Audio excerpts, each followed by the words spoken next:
just get your presentation ready to go. Yes. Okay, there we are. Can you play the video first, please? Set the tone.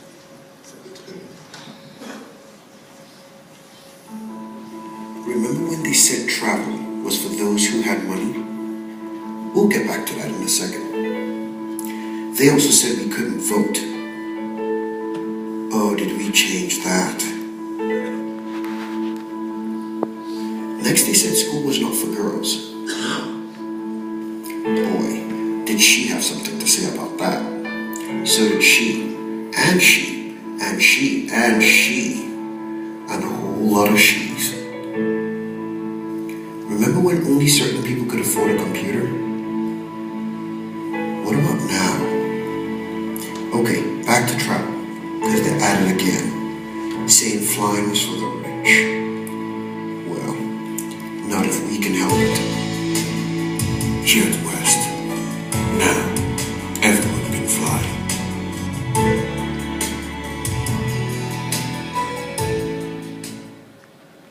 Okay, I hope you enjoy that video as much as I do as I watch it. It's truly reflects who we are.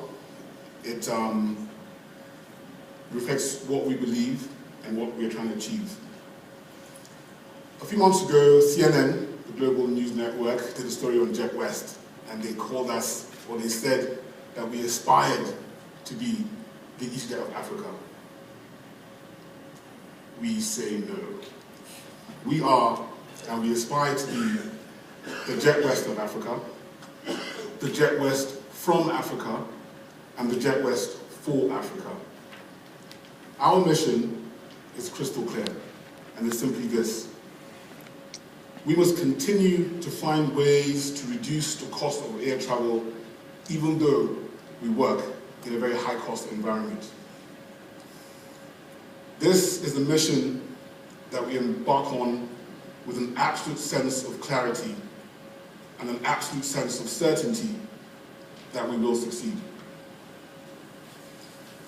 Our team is made up of individuals from varying backgrounds, a few from aviation, some from retail, a couple from hospitality, and even one or two from Nollywood. That's the movie industry in Nigeria, by the way. Those of us that come from aviation have worked for some of the most promising carriers in West Africa. But we are continually taken aback by the failure rate that we have seen, especially in Nigeria. Our diversity is our strength, but we share a common goal, and that is to make affordable air travel the norm in Nigeria. Our team shares the same belief. We have a unifying goal, and we have the same will to change the lives of many more Nigerians. We also share one thing in common, which is none of us is stinkingly wealthy, which might seem very odd to most people here. So we've had to go out and raise money. And why do I say this? Up until now, most airlines that have been formed in Nigeria have been formed by rich people who thought it was a great idea to have their names emblazoned on the side of metal that flies at 30,000 feet at 600 miles an hour. And let's face it, aviation is a sexy business. People want to be part of, sorry, international water. People want to be part of it. They like the story. I have my plane. What do you have? You have a car. I have 4 planes. You know, it sounds a lot better to a lot of people. So they didn't understand how the business worked. And even though they hired amazing teams, they don't let those teams do the work that they should do. Aviation requires vast amounts of discipline. Vast amounts of discipline. You need to understand your market. So things like market evaluation didn't really happen. Things like understanding what the market needed didn't really happen. It was as though somebody stood there and put his hand in his mouth and put his hand in the air and said, which way is the wind blowing? Let's try that.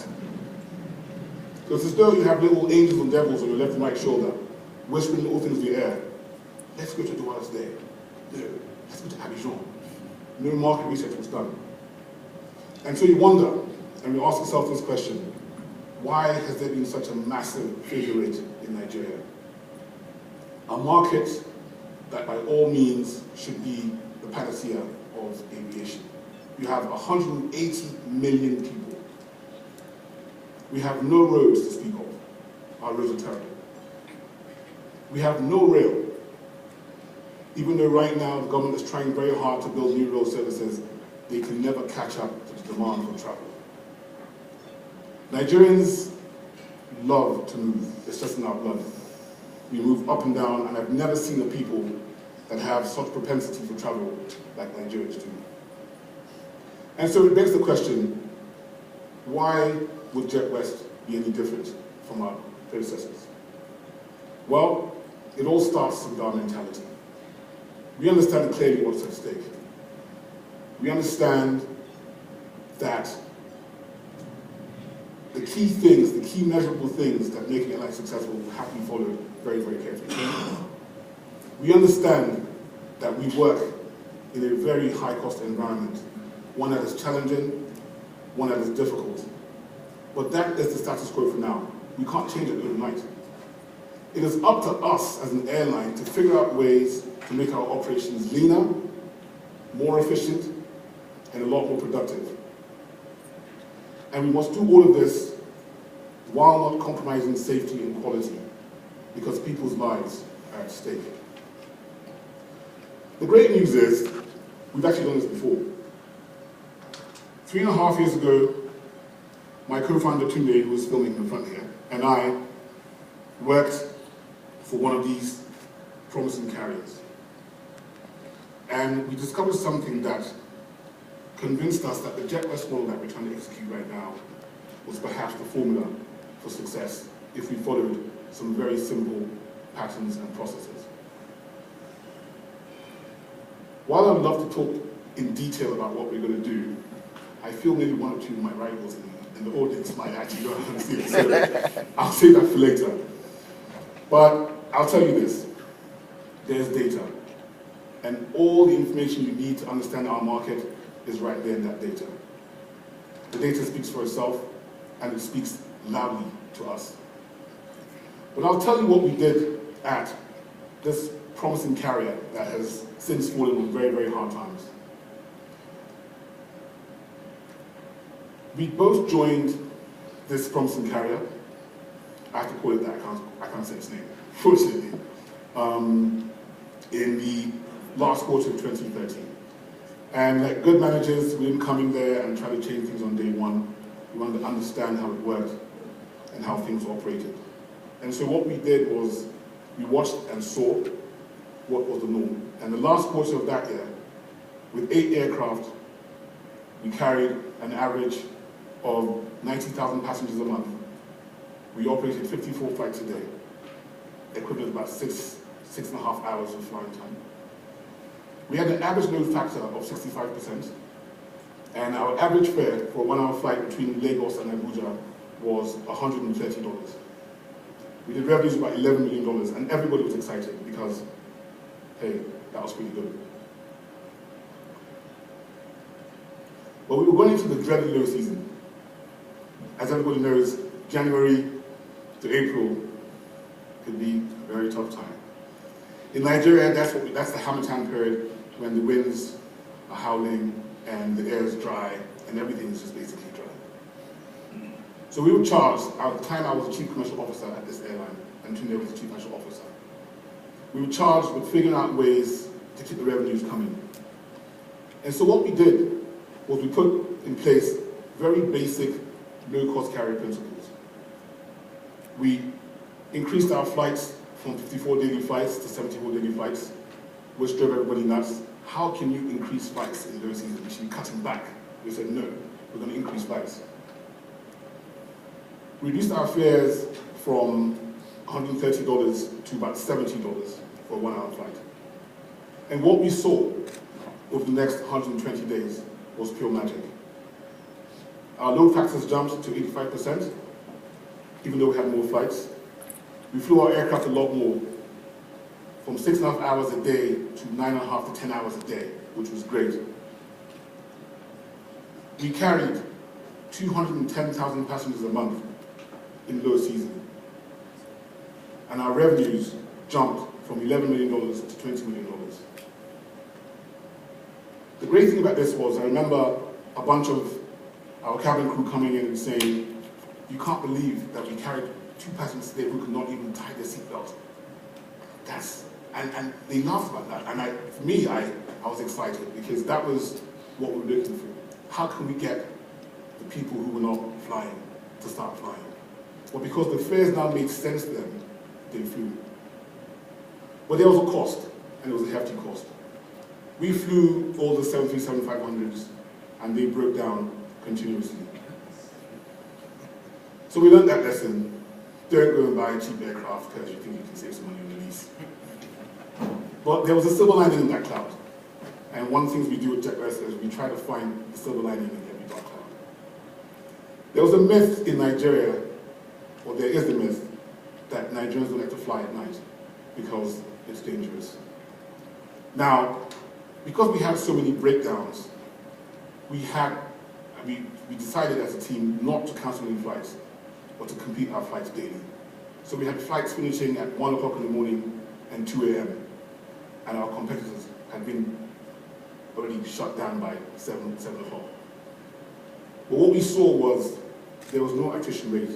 People did not go home. People completed those flights and got to their home cities of Lagos, Port Harcourt, and Abuja at pretty late hours. The pundits, and mostly airline pundits in Nigeria and globally, say that the LCC model would never work in Nigeria like it does in Europe or in the US. We agree. We don't have secondary airports, we don't have terminals that we can negotiate pricing with based on volume. So what we've done is, we've taken the LCC model as you know it, we have tropicalized it, we have Africanized it, and we have Nigerianized it to work in our environment. The same pundits now go on to say, well, you know, Nigerians are aspirational people. They wouldn't want to unbundle their fares. They don't want to pay for luggage. Nah, they don't do that. They don't want to buy food on the plane. They just want everything on the one price. Again, we agree. We agree if you're speaking about the same, or the vast majority of the same 10 million people that fly.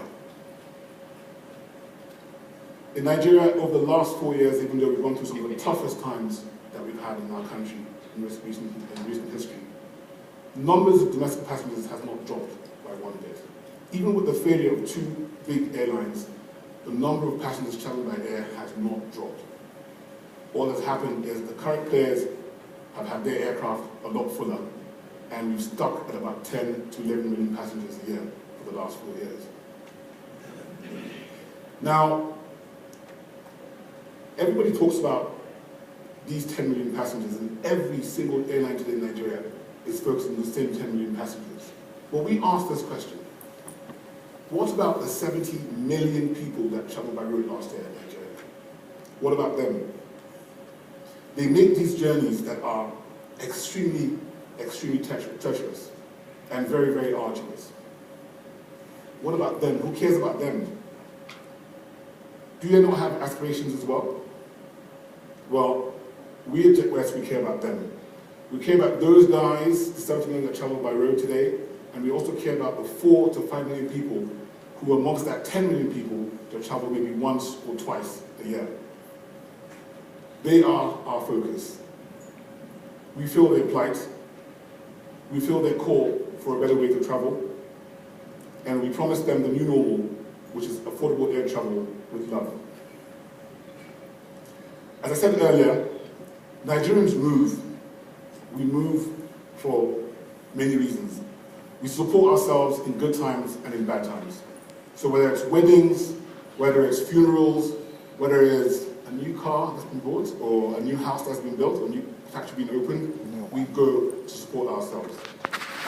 The young entrepreneur that wants to start his or her business has to go and pick the idea face to face. The trader that wants to do business with his fellow trader has to travel and meet them face to face. The contractor who must bid for a contract with government has to go and do it face to face. We love face to face. It's our culture. It's the way we are. We ask ourselves every day, how can we use technology and partnerships to drive down our costs? Things like distribution of services, flight monitoring, load controls, and the list goes on and on. Technology is huge for us, and we are pretty much betting our business on technology. And we've spent quite a lot of money building our own technology to further drive down our cost. Nigeria is full of skilled technicians, full of skilled programmers and copywriters, or content writers, sorry. And we feel it's important for us to use them to develop technology that can benefit not just us, but also anybody else that wants to use Africanized technology that works at global standards, I should add that. I remember in 2001 when the mobile phone came into Nigeria. Before that time, we had probably less than 1 million lines in the country, and everyone said it will never work. We are poor people. We can't charge our phones. There's no light. We can't buy credit on our phones. We don't have the money. I remember MTN in particular came to Nigeria with a plan to grow the market to about 2 million lines over 5 years. 3 months later, they were scattering and scampering to find ways to meet the demand. Today, in 2017, we have 150 phone lines in Nigeria, of which a majority of those are smartphones. E-commerce is the way of life in Nigeria. People buy and sell things online. We're used to that. We have cards, we do services online. In fact, I'll say this. The promising airline that we worked with 3 years ago, we were already selling 70% of our tickets online. But today, airlines are afraid to take the step to go fully digital. But JetWest is.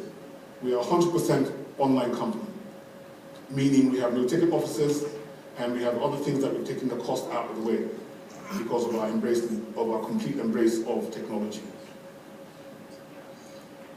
Nigeria has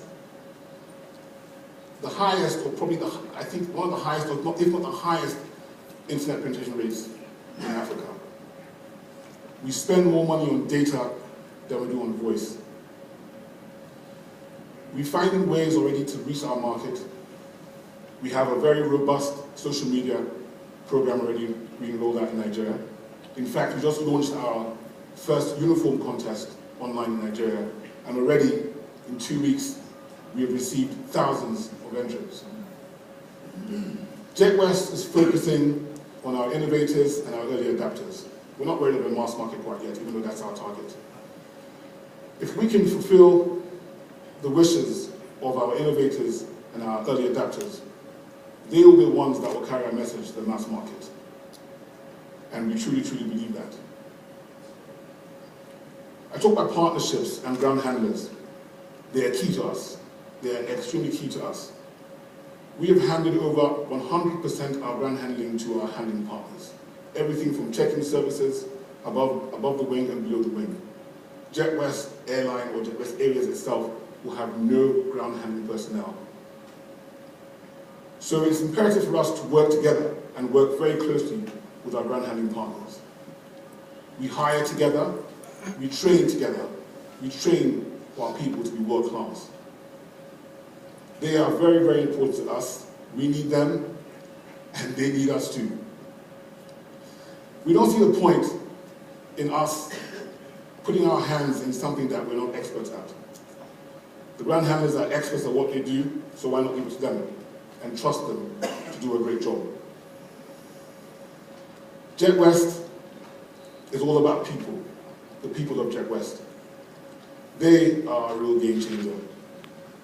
We have a very robust hiring policy, and in a week or two here, we're going to start hiring the first bunch of cabin crew and ground staff, support ground staff, and I explain that to you in a bit. I'll explain that to you over drinks, perhaps. We have a very robust psychological and analytical assessments that we've put into place because we want to get the best of the best. Our people are our first line of responsibility. We will train them, we will support them, we will train them again and again. We will treat them like the stars that they are, and we'll watch them grow into amazing human beings that will not only make a difference in the airline industry, but in society at large. I remember talking to a bunch of cabin crew recently who told me that every day they went to work, they had trepidation and dread before they went to the office. This will not be the JetWest story. In conclusion, expectations are very, very high for JetWest in Nigeria. We understand this. We must and we will deliver. Once we're done with Nigeria, we will spread the gospel across West Africa in partnership with other airlines or individuals who want to partner with us. And then once that's done, we hope to spread the gospel across Africa, partnering with other LCCs and other carriers and individuals who want to make a change on the continent. Finally, I just want to say to Max and Brenda, thank you very much for having us here. There is a slideshow that you can get after this, but I didn't feel this morning that I should talk to you using my slides, but talk to you rather from the heart. Have a great time. Thank you very much, and I'll see you at drinks.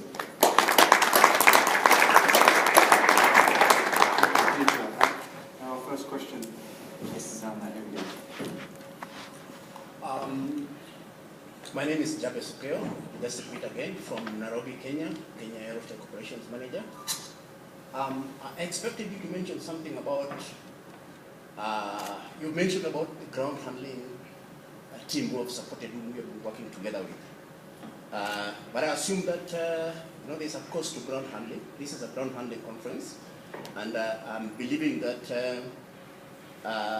by making all the attempts to reduce the cost of air travel, you probably had the beneficiaries and the victims. And I am believing that maybe the ground handling was the victim in this case. Because these aircraft of yours are not taking off vertically, they still have to be pushed. There's the staircase which has got to be used. We have the staff costs.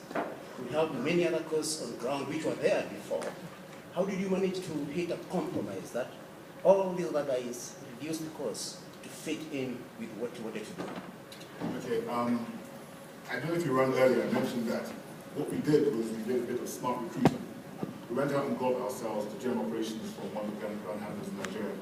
We thought we had great deals with ground handlers, and he was able to come in and get us even better deals with ground handlers.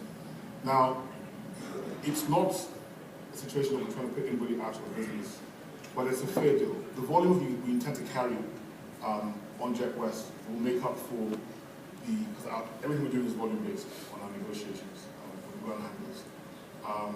And we're also using services that other airlines are not necessarily using, but because of an overall use of more services, we're getting a much better price on some of these services. So I think the ground handlers, well, they haven't complained to us so far. I said we're working in partnership, working hand-in-hand with them.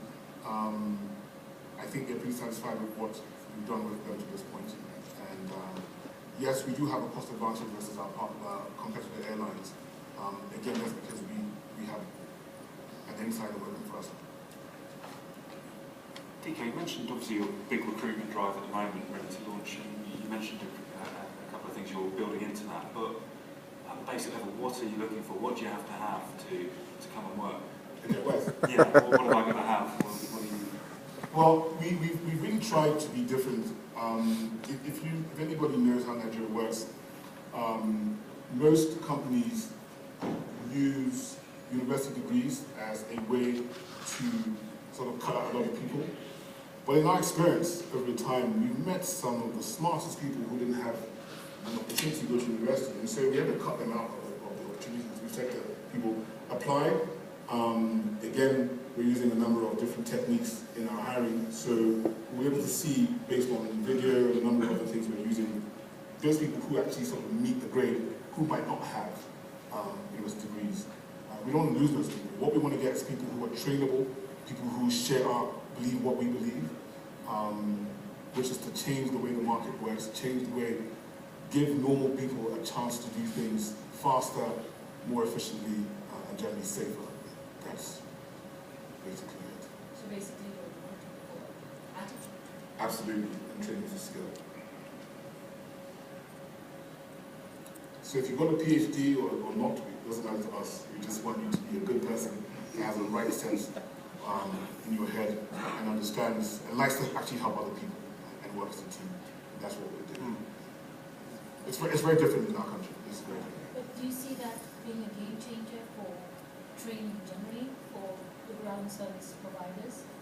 If you change the whole mechanism behind how you hire and recruit people, you would have a better way of maintaining confidence.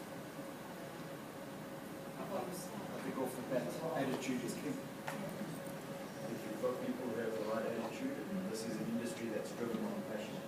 If you don't like this industry, you're not going to enjoy working. You've got a mind to your job.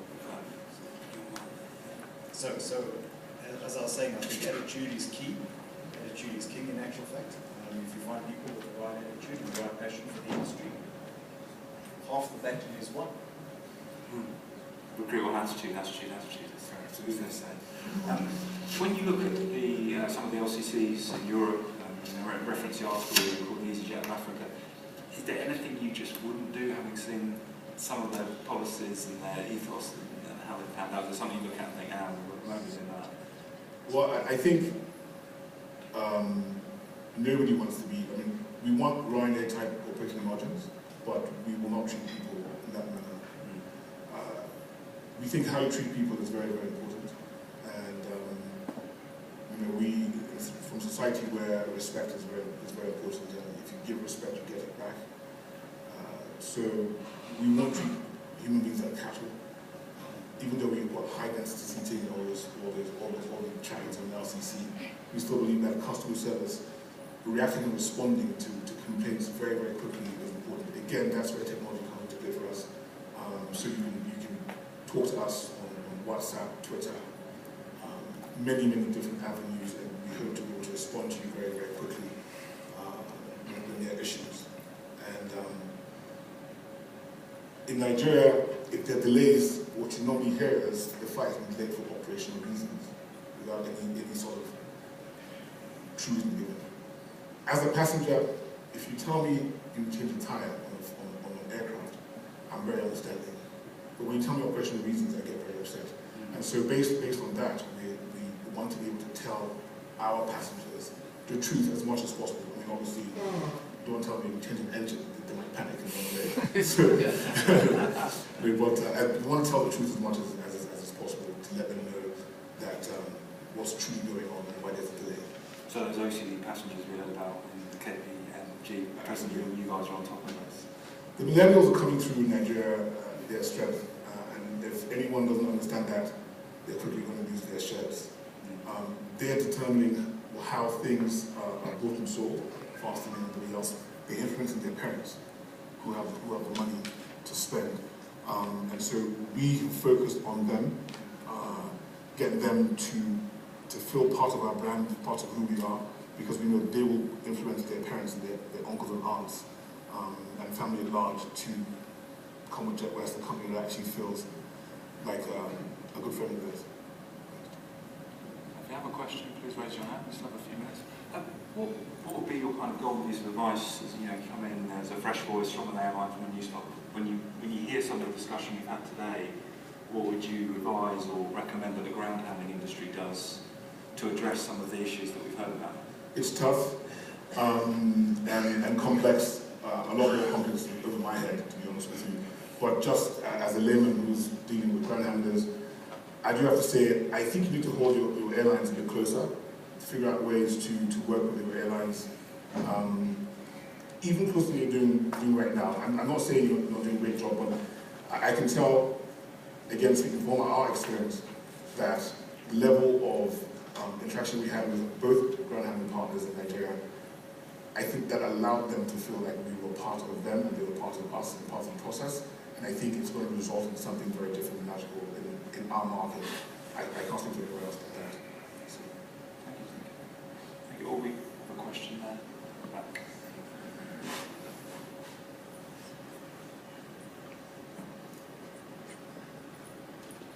It's not actually a question, it's more of a comment.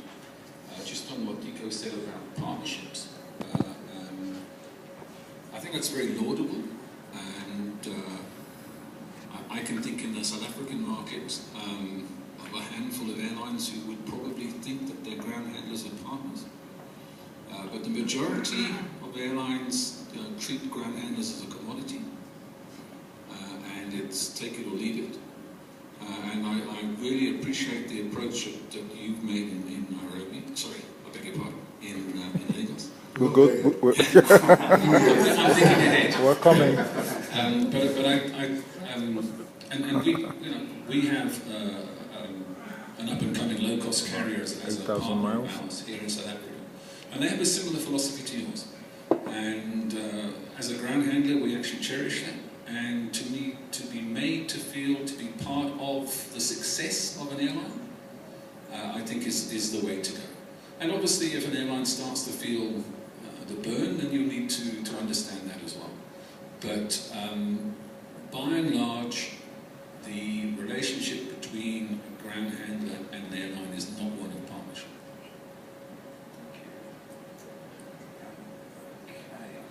You'll be a popular guy at far on this. Well, look, we wish you all the best with the start of the airline. We'd love to hear from you again at future conferences to update us on how your progress is going. And Dikko will be back tomorrow. He's going to be joining a panel discussion on positive disruption, so we'll hear from him again tomorrow. In the meantime, I'd like to say thank all of our panel already. So thank Dikko, thank Richard, and thank Mark for their time this afternoon. Thank you for your contributions. We will now, we'd love to have you to come next door, and we're going to be having a drink and some food for our exhibitors, networking party, so please join us next door for that. Thanks for your contributions today, and please join me in giving a round of applause to our panelists.